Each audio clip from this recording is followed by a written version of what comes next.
Today, we are heading back to East Africa, to Kenya, where the youths are rewriting the rules of citizen state engagement.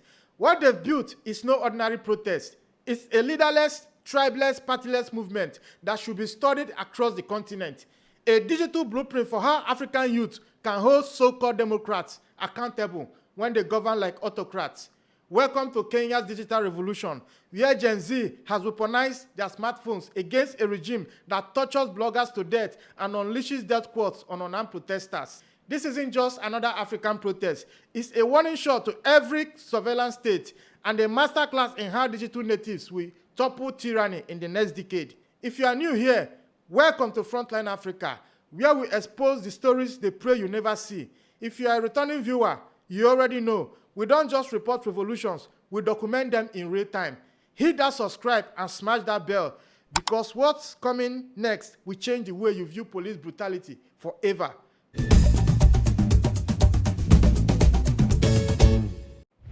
Albert Ojwang made one fatal mistake. He called out the wrong cop on social media.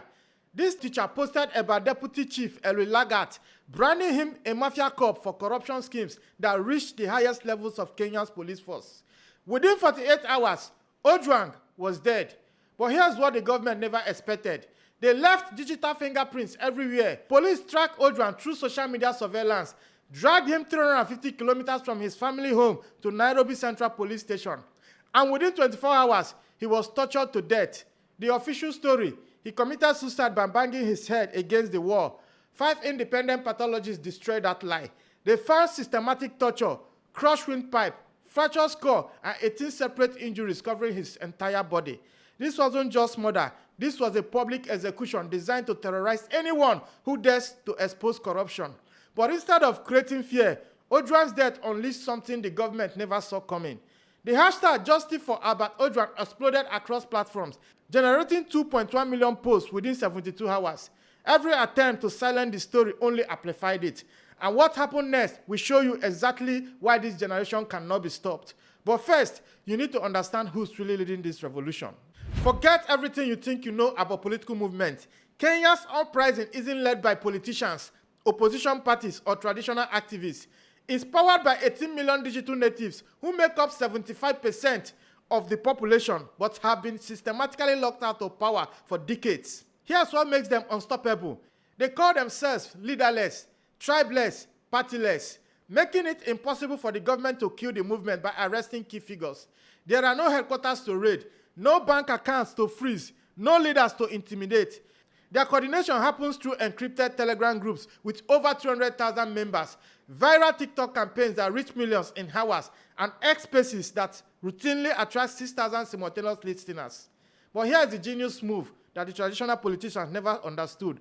When 94% of Kenyans consume their news through short-form videos, state-controlled television becomes irrelevant overnight.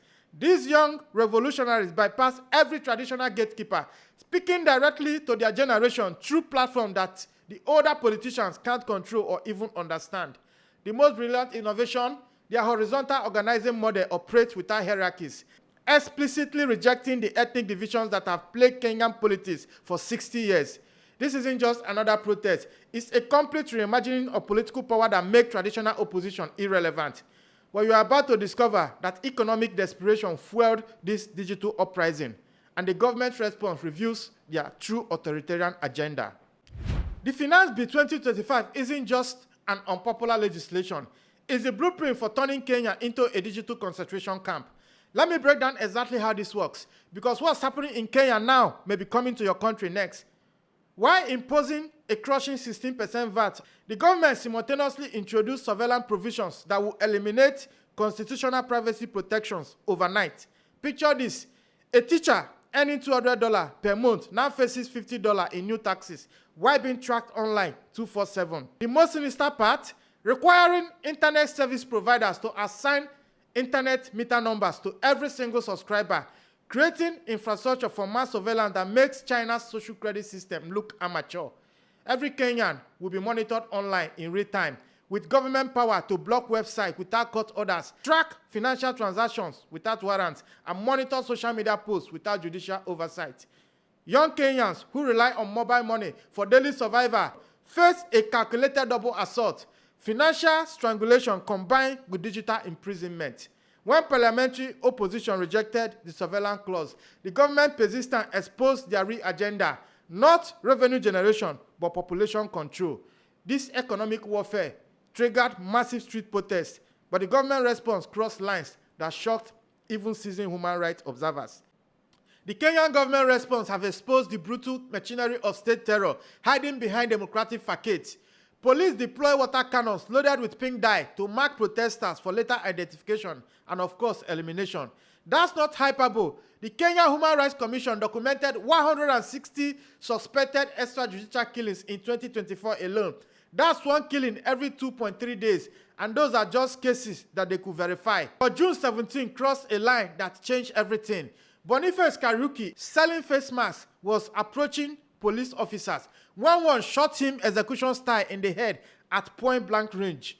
An Associated Press photographer captured the exact moment of impact. This image became the movement's defining symbol of state brutality.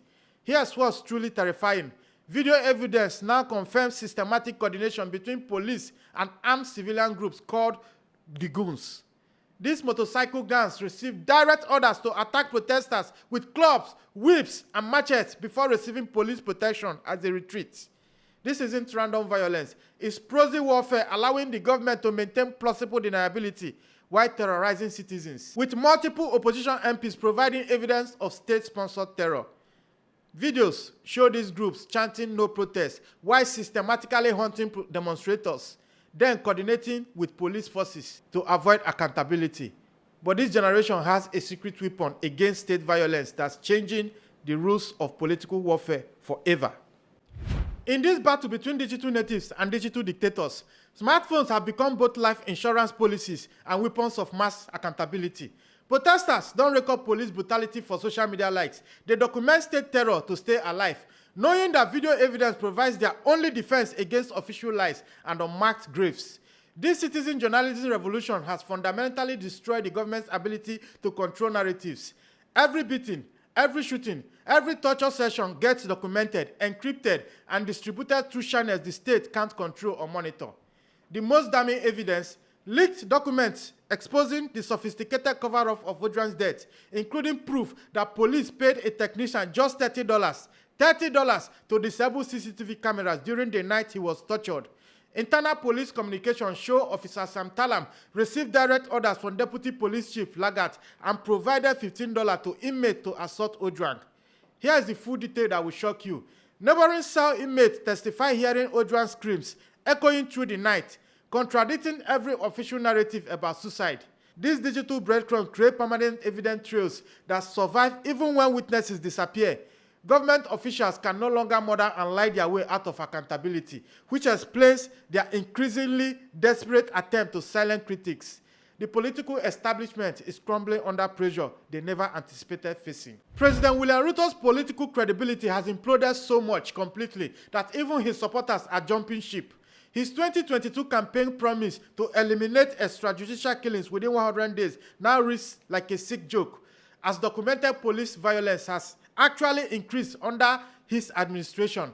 Ruto's pathetic response to Ojwang's death, initial silence, followed by his first admission that the blogger died at the hands of police, represent a humiliating response that exposed his administration's fundamental bankruptcy.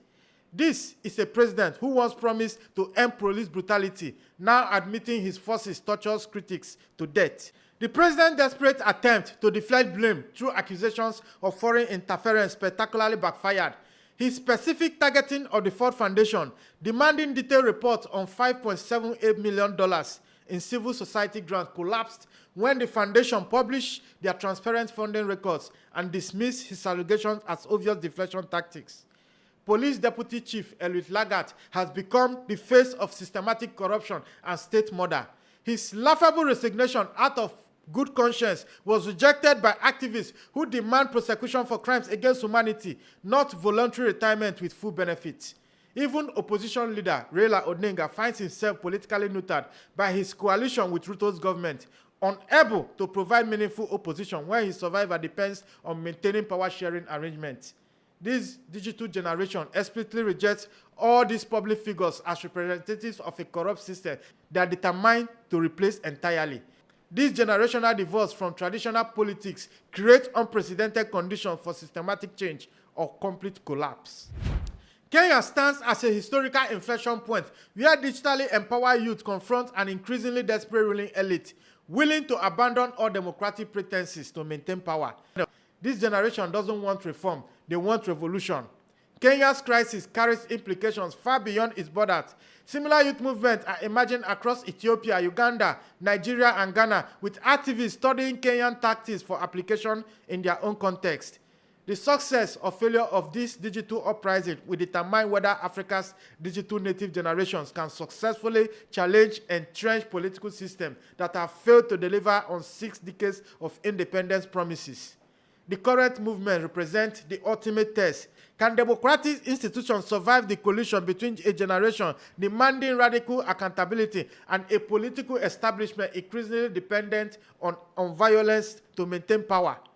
The outcome will define not just Kenya's future, but potentially the trajectory of democratic governance across the continent. Because if digital organizing can overcome state terror and mass surveillance in Kenya, authoritarian leaders across Africa will face similar challenges from their own digitally empowered populations. This is the real stakes of Kenya's digital revolution. Not just one nation's political future, but the continental balance between democracy and digital authoritarianism. This is Frontline Africa, where we don't just report revolutions, we document them. If you value unfiltered truth and raw African perspective on global politics, hit that subscribe and ring that bell so you never miss a moment. I am your host, Ezekiel Enejeta. See you in the next one.